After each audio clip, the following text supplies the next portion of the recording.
For him to come out on national TV and say that the phone conversation of the National Security Advisor was tapped. Just think about it. He's not a stupid person. He understands the legal, stuff that is behind that. Remember, even the anchor was asking him, but it's illegal to tap somebody's call. He said, of course, he knows. So, but why did he say it? That is what you need to ask yourself. For him to come and be saying it publicly. So he's kind of using the information he knows about the party against the party now. That's what it is. Because he's no more with them. He has joined the ADC officially and is there in the ADC. For the Office of the National Security Advisor to be tapping people's call without legal approval, from the court, that's illegal. So they need to also find out who is doing that in the NSA's office. So if El-Rufai is going to face the music, those people also is going to face the music, based on his allegation. And I've mentioned the case of P2B. How did his call with Bishop David Oyedepo got to the public, that it was shared everywhere on social media, after it has been doctored and manipulated using AI to add a lot of things that P2B never said in the conversation. Hello guys, welcome to my channel. This is Sunday Media TV. Well, you can see quite a whole lot of drama, going on in the Nigerian political space. And this battle is between Mallam Nasir El-Rufai, the former governor of Kaduna State, and Mallam Nuhu Ribadu, who is the National Security Advisor to President Bola Ahmed Tinubu. So I think both of them from history has kind of been a political rival, and you recall that El-Rufai is also a member of the APC as well as Nuhu Ribadu, until when the administration of President Bola Ahmed Tinubu, left Mallam El-Rufai out of his cabinet. He was initially nominated to become minister, and during the Senate screening, he was dropped. So for reason best known, to Mr. President, and they cited security concern at that time. But we all know that at that point, because we recall the president begging him publicly, asking him that he needs him in his cabinet, he should shelve his proposed plan to travel out of the country to, pursue some educational programs and all of that. So he begged him and begged him and begged him before everybody. So why at the end of the day was he not given the position? And security concern was cited, and nobody mentioned exactly what the security issues were. And according to Mallam Nasir El-Rufai, there's no documentation that was sent to him, citing whatever the security issue was. So it's kind of a stylish way to skim him out of the whole equation. So after all those issues took place, I think Mallam Nasir El-Rufai didn't take it in good faith, because to him, he shelved his proposed plans just to, do the bidding of the president, trying to support him in his administration and all of that. And at the end of the day, he was just jettisoned like a used, water can. And I don't blame him. Everybody gonna feel the same way, but whatever it may be, I think since then, that was when El-Rufai, started coming out, speaking against, some kind of policies the government is, dishing out to the public, which is causing a whole lot of hardship and, severe economic crunch to the citizens. So since then, what he did was to come from, the APC, or Progressive Congress, and join the SDP, Social Democratic Party. And shortly after joining the Social Democratic Party, he also moved from that party to African Democratic Congress, which is the ADC, which kind of presents itself as a major opposition party, since People Democratic Party, the PDP, has gone comatose, and there's nothing to do about salvaging PDP as far as I know. But it's up to them to decide what they want to do. But as you can see, there's quite a whole lot of court cases going on with PDP, even nullify what they did in Ibadan as a national convention. So we don't know even where they are heading to. We don't even know what is going on in that party. So now let's narrow down into the main thing that I want to talk about in this video. But before I step into that, guys, if you are new to my channel, please kindly like and share this video, and also subscribe to my channel and put on your notification bell, so that when my next new video drop, you'll be among those that will be notified. Okay, so thank you for those who have been supporting this channel and helping it to grow. So guys, let's look into the key issues now. El-Rufai versus Mallam Nuhu Ribadu, the NSA. So you recall that a few days ago, when El-Rufai came back, I think from Morocco or thereabout, he traveled out of the country for his vacation, and when he came back at the airport, the DSS, the Department of State Service, they're trying to kind of arrest him, according to what El-Rufai was saying the other day on Arise TV, which he refused until they present his their arrest warrant, that was issued to them. But he said none of them presented that. So, but during the process of back and forth with these guys, I said there are up to 50 of them who came, for him. And then there's kind of a little chaos, So his aide, took his international passport from him, kind of to safeguard it in case anything is happening. So, but he said they beat up his aide and took the international passport from him, and then that was when those guys, finally left. So, but he was not arrested, anyways. So, according to him, in that interview, he said a lot of things, in that video where he said that the anchor was asking him, Charles Anyagol was asking him, how did you know who gave the order for your arrest? And he was emphatic to say that it was Nuhu Ribadu, that is National Security Advisor, that made the call and asked the DSS to, pick him up at the airport. But we don't know why did he make the call, I don't know, but El-Rufai acknowledged that, he has an invitation from the EFCC, the Economic and Financial Crime Commission. So, and he was away, was not in the country, but his lawyer was able to respond to the telling them that he's going to be there on I think on the 16th, which also coincides with his birthday.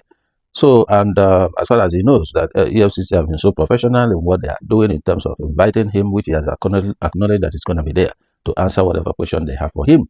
And he also pointed the kind of accusing finger to the, ICPC, all right, and was saying that their modus operandi is not quite professional like the EFCC. So he said clearly that it was Nuhu Ribadu that gave the order for them to arrest him. But unfortunately, they failed.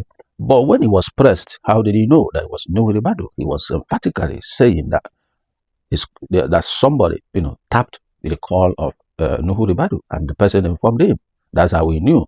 He didn't say he tapped the call by himself. He said someone else did it and then informed him. And that's how we knew. So probably he was aware that what happened at the airport is going to happen, basically, as it were. And that was why he was so prepared, knowing what to do, what to say, how to, do a Maradona style to kind of drive them away from him and stuff like that. So he was pre-informed, as the case may be, from what he was saying. So, but the question is, who is this person that tapped the NSA call? But it didn't end there. El-Rufai was clear. He has been in APC since 2015, right? And he has been in power. He was Minister of FCT, and he was governor for 8 years as well, and all of that. So he has been in the corridors of power. So he understands how these guys function. That is why any party that has him has an asset, because he's an intellectual. So El-Rufai has been an intellectual person all his life. So he's so smart. Anytime you see him saying things, especially something as grievous as this on national television, El-Rufai is aiming at something. And I think the strategy is to disorganize the APC and set them up, for, kind of public scrutiny. I think that's the angle he's trying to go. So I will tell you what I think in this whole, saga. For him to come out on national TV and say that the phone conversation of the National Security Advisor was tapped. Just think about it. He's not a stupid person. He understands the legal, stuff that is behind that. Remember, even the anchor was asking him, but it's illegal to tap somebody's call. He said, of course, he knows. So, but why did he say it? That is what you need to ask yourself. So for him to say that on national TV, it's something that is difficult to understand, because I think there must be something behind this whole stuff which may be unraveled in the next coming weeks. So the fact is that he didn't say he did the tapping. He said someone did and informed him. So, but the fact is that he made another allegation in that interview that that the government is used to tapping other people's their calls. And if theirs are tapped, then for them to understand that they don't have the monopoly of tapping people's calls, so that their own calls can also be tapped, just like they are, illegally tapping other people's calls. They tap people's conversation, they, get into people's conversation without a court order, without any warrant from court, and they manipulate those kind of information and do whatever they want to do with it. You may recall in 2020 election, prior to that, when the campaign was ongoing, Mr. P.O.B. was the candidate of the Labour Party. Remember, he had a conversation with Bishop David Oyedepo, the lead pastor of Winners Chapel International. So they spoke, had some conversation where he was talking about him, that this is his mission and this is what he want to do for the country, and he needs prayers, he needs support and stuff like that. So you recall that phone conversation leaked. However, it was manipulated using AI for them to add a lot of information that never took place in the phone conversation P2B had with Oyedepo. They put in that conversation using AI that P2B is saying that this is a religious war, because they are trying every possible means to demarket him and make people to hate him so that they don't vote for him, because they see him as a threat in that 2023 election. In as much as at that time they said that P2B is nothing. It's just two people tweeting in a room. That's what they keep saying on Twitter. Even El-Rufai at that time, who was in the APC, was also saying the same thing, that P2B cannot even win, 1 million votes. But surprisingly, according to INEC result, he got up to, 6 point something million votes in that election and came third. INEC's, allocation of result. But many Nigerians still believe that he's the one that won the election, and his mandate was stolen by the APC. That has been, the mindset of many Nigerians, and you've had it everywhere. Even P2B himself keeps saying that the election was won by him, but was stolen. And that's why they are saying in 2027, it's not going to happen again.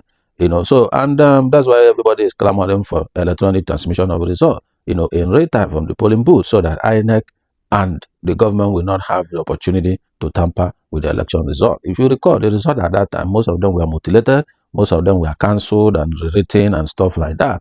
And all these things happen in the collation center, So, and when there's electronic transmission of result from the polling booth to IREV, this is gonna kind of cut down the back room for them to be able to manipulate the election results, so that those who people voted for should be those who should govern the people, and not INEC, reeling out whatever they want and impose it on the people. So that's, what is, going on between the citizens and the National Assembly. A lot of protests have taken place on that. But I think at the end of the day, the citizens are going to win, the race. So it is what it is. So now back to the issue of El-Rufai. For him to say that, he's aware because he's part of APC, and he was part of the, founding fathers of the APC. He's among the, the brain behind the creation of the APC at that time. So he knows what happens in the party. He understands the gamut of things that the party does. So for him to come and be saying it publicly, so he's kind of using the information he knows about the party against the party now. That's what it is, because he's no more with them. He has joined the ADC officially and is there in the ADC. He made it also clear that he has no intention to contest for any position as it is. That in fact he's supposed to be retired is because he was part of the team that ushered in the APC through Muhammadu Buhari and now to Tinubu. So he wants to also support Nigerians to take them out. That's why he's still in politics now.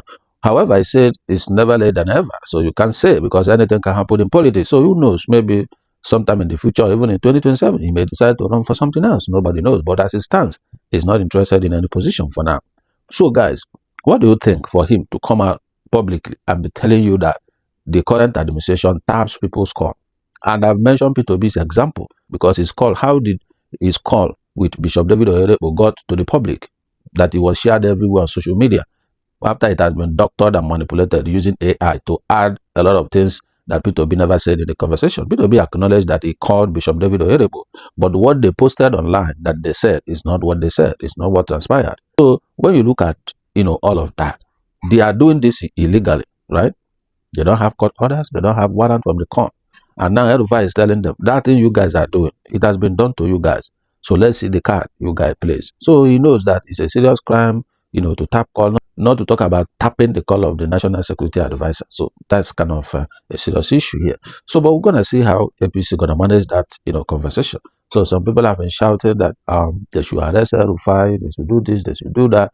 But I don't think he's afraid of arrest, as the case may be. And there's something he said that day on TV, which is leading me to my second conversation on this matter. On that day, he was having that interview with Charles Anagolo of Arise News. He said something. He said, that he would have been back earlier in Nigeria, but, kind of got sick, and he had some flu, malaria, and what have you, when he was in Dubai, and he went to the hospital. His first time to be in a hospital for the whole day. And he said, as far as he's concerned, he's okay. Everything has been taken care of, that he's fine. He's not sick. He doesn't have anything, wrong with him. In case tomorrow they come and tell us that something is wrong with him and anything happened. There's a reason he made that comment that day. So as we are still kind of, Nigerians are still wrapping their head around the phone tapping and all of that he mentioned on the TV. As Nigerians are still talking about this, some are saying arrest him, some are saying, that is what is good for APC. Different divergent opinions and views and, school of thought when it comes to that. And, it's normal. Everybody will not have the same opinion or the same view. People see things differently. So as Nigerians are still wrapping their head around all of that, El-Rufai issued another letter, to National Security Advisor, the same office. In that letter, it was saying that the Office of National Security Advisor need to, let Nigerians know why they imported, thallium sulfate. It's kind of a salt, but it's a very dangerous, instrument, because if you look at what that thallium sulfide does, it can cause neurological damage. It kills, but it kills slowly. So that is why when some people are in detention, they don't eat their food, they don't drink water from them, they don't take anything from them, and they watch, how the equipment they use. Because some of these guys, politics is a very dangerous game, especially when you are playing such politics with bad people, people that don't care about human life, people that don't care about the people they govern. They only care about power, how to grab power and use it for themselves. Remember, snatch it, grab it, and run with it. Don't forget about that. And that's exactly what's playing out in Nigeria. Because when you look at the whole saga, citizens are suffering, there's hardship, unemployment, there's no infrastructure, power is nowhere to be seen. People don't have power in their houses, to power their equipment. Businesses are running on generator with the high cost of gasoline and fuel, PMS. So when you look at all these things, even the currency has no value. You are earning a salary of 500K. It's like you are earning a salary of 50K. By the time you get to the market, you cannot even afford anything with that, amount. So when you look at what the citizens are going through, all right, and the way they are being suppressed, that they can't even express themselves. So guys, a lot is going on in the country, especially because the 2027 general election is around the corner. And this year is going to be only politics and politics and politics. So any Nigerian that is waiting for infrastructural development, waiting for the economy to get better and stuff like that, then you are dreaming. Because as far as I know, it's going to be politics from now on till 2027 election. That's what it is. These guys, they don't care. They don't. You can see what came out the other day on the headline, telling us that I think in March 2026, right, that Aso Rock gonna switch fully to solar energy. So if Aso Rock is switching to solar energy and they are not dependent on solar alone, how do you now feel they will think about doing generating power for the rest of the public? They have already isolated themselves, put themselves in a 24/7 power supply, so they don't care about anybody. That's what it is. Because if they do, they should be they should continue to be in the national grid, so that they will experience the national grid collapse. The national grid will collapse, total darkness everywhere. So if they are in national grid, if it collapses, they will know, they will feel the impact, and then they will do something. But now they are taking themselves out of the grid to solar, 100% solar. It means whatever happens to that national grid is your own problem. They don't care about that. So when you look at this whole thing, El-Rufai keep asking them questions. Tell Nigerians, why did you import this thallium sulfate? This kind of salt is not allowed globally to be, just imported by just any damn body. No. So there are a lot of regulations around it because of how deadly it is. So if they drop it in your water, you will even know that anything is in the water. It's odorless, it's tasteless, so you won't find out that there's something in your water.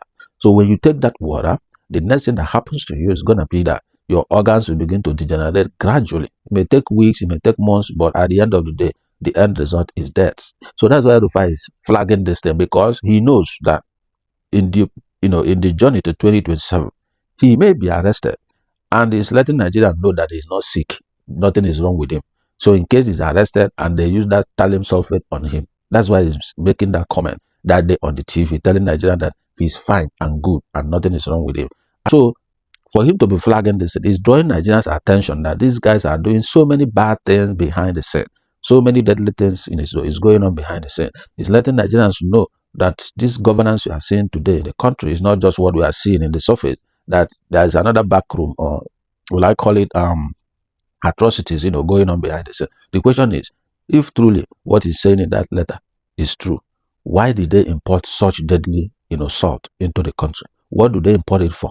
We are not a nuclear, country, a country that have nuclear weapon, So what do they import? Why did they import it? And what is it going to use? What are they going to use it for? These are the questions, they are asking. And how are they, preserving it and keeping it safe, not to, affect humans? So, and this election season, anything can happen, many things can happen, and you can never tell.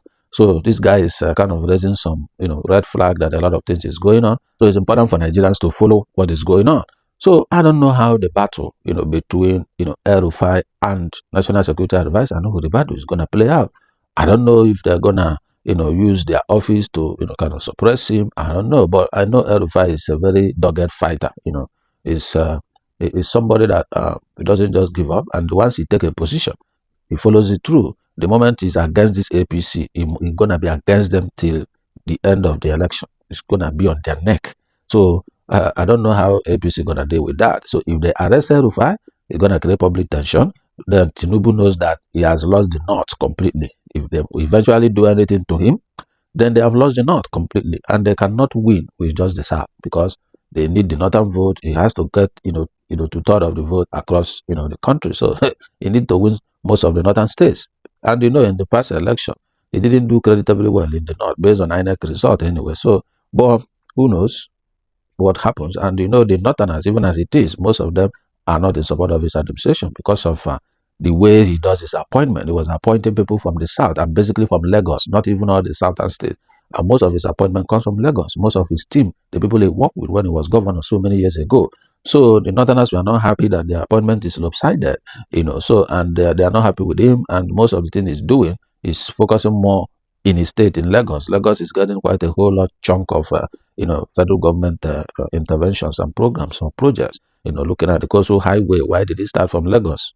So you can see that. So the northerners are already at war with him as it is. So when he touches El-Rufai now, who is their core, northern guy, and who most of them, work with.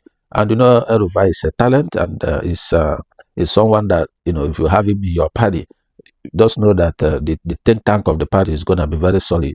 So the issue now is that it's like El-Rufai is like he's playing Tom and Jerry now with them. If you hit him hard, Nigeria's gonna scream, Northerners gonna scream, and then you lose Northern support, and then you're gonna crack your party. So you're gonna think about what to do and how to do it. And then I don't know, but for the Office of the National Security Advisor to be tapping people's call without legal approval, from the court, that's illegal. So they need to also find out who is doing that in the NSA's office. So if El-Rufai is going to face the music, those people also is going to face the music as well. So because it's not just because El-Rufai said it, Office of National Security Advisor also does same thing based on his allegation. And I mentioned the case of P2B. How did his call get leaked? And those people in NCC, Nigeria Communication Commission, and all the telecom giants in the country also need to be held accountable. For you to release somebody's phone conversation, there must be an investigation that's going on, and there must be a warrant from the court, which will be spearheaded by the Nigerian police. So if any Dick and Harry can just get access to somebody's call conversation, then national security is at risk. That's what it is. So it's not just because El-Rufai said it on TV that NSA's call was tapped. The point is they to tap people's call. Why? Without legal approval. Why do they do that as well? So we need to balance the whole thing, not just focusing that El-Rufai said this, or they should kill him because he said this, or they should arrest him. What about those who in the Office of National Security Advisor who are doing the same tapping? What happens to them? Those in NCC who releases those things, plus the telecom giant, what happens to them? Because it's a network, it's not just an individual. But the fact remains that Nigerians, my advice to everybody is that the way this whole game is playing, it's not going to be good for Nigerian citizens. That is my major focus. I don't care about the politicians because they don't care about the people. Me, I care about the people. So that is why I want the people to fall in line in terms of working hard to choose who leads them. Don't allow INEC to decide your fate. Don't allow the court to decide your fate. On that day, those of you who have not collected your PVC, right, permanent voters card, go and collect your PVC. When you collect your PVC, if you are enjoying the suffering that is going on in the country, you are enjoying the way the country is today, please vote APC so that they will continue giving you what they have. After all, President Tinubu said it's going to continue where Buhari stopped, and we have seen how far, right? If you are happy the way they kidnap people, you are happy the way terrorists attack people, you are happy the way they are calling us failed country, they are calling us shithole country, they are calling us disgraced country. If you are happy the way it's the American that is coming to fight insurgency in Nigeria, if you are happy the way the economy is, if you are happy the way you are disgraced abroad, if you are also happy to see people who doesn't have the credentials, the qualifications, the capacity, the competence, the character to be the ones leading you, who has PhD, who has masters, who is so qualified, well, vote APC. But if you feel that no, this is not the kind of country you want for yourself, you want for your children, then think twice and choose a better candidate and vote for that candidate who you believe can be able to turn things around for the country. Like I said, 4 years, too much to change the direction of the country to the right direction. 4 years, too much for somebody to lay that foundation. So what am I trying to say? Vote people who can dismantle this criminality going on in the country. You can see the borrowing that is going on. Where are those borrowing going to? Which project? Which infrastructure? Where are these funds going to?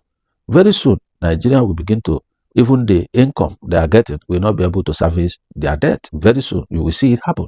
So you should understand what is going on where you live so that we make right decision. It's unfortunate that I'm seeing so many, billionaires who are trying to protect their interests, their businesses, and their resources. Joining the APC, claiming city boy, whatever, whatever. So those people, they are interested in themselves, in their pocket, to protect their businesses and continue to do the things they are doing in the country. That's why they are doing all of that. They don't care about the citizens. So anybody who is following those kind of groups, well, I wish you all the best. But as far as I know, like P2B always said, there's no country, there's no state where you buy bread cheaper. There's no state you buy fuel cheaper. There's no state where your electricity bill is cheaper or that have, 2-4 power, supply, or all their roads are good. No, it's cost across everybody.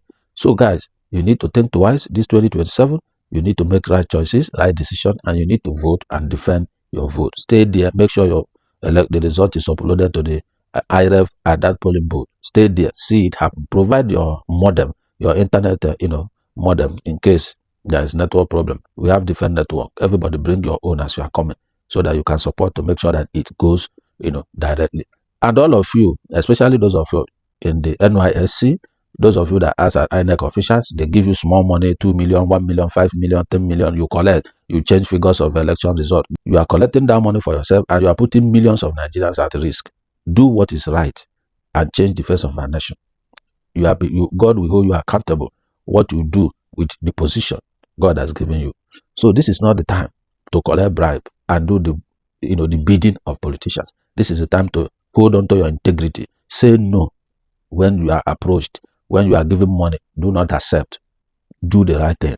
Those of you who are delegates, when it's time to select candidate, they give you dollar. Don't vote for dollar. Vote for the best candidate.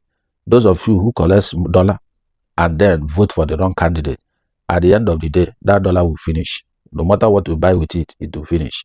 And some of them will expire. So what do you benefit when you gain the whole world and lose your soul? So it's time for you to say no. Stand on your integrity. Vote the right person as a delegate. Vote for the right candidate that will emerge as the party flag bearer. And then you will be proud of yourself that you made the right choice and the right call. And God will make sure that for you to do the right thing, God will reward you more than that money they would have given you to vote for the wrong person. So it's time for us to hold ourselves accountable in whatever we do. It's not just about blaming the government. It's also about us. Are we doing the right thing as citizens? Are we using our position to do what is right? If we are, given the privilege to be a party agent in a polling unit, you will be there. They give you some bribe. You close your eye. They mutilate the result. And tomorrow you blame the president and you blame the government. So you are contributor to the bad governance that is going on. So it's time for us to wake up and do what is right. Say no to rigging and do the right thing. So I'm going to leave it out there. I don't know what your take is. I don't know what you think about this whole thing that's going on. But my comment section is open for you. So whatever you have, please kindly put it at the comment section. I will continue to talk and debate on all of these issues. So I'm going to see you in my next video. But before I leave, kindly like and share this video and also subscribe to my channel and put on the notification bell so that when my next new video drop, you'll be among those that will be notified. And with this opportunity, I'm going to say thank you for taking your time to watch this video to the end. And also, we'll see in my next video. So guys, I'm signing out. See you.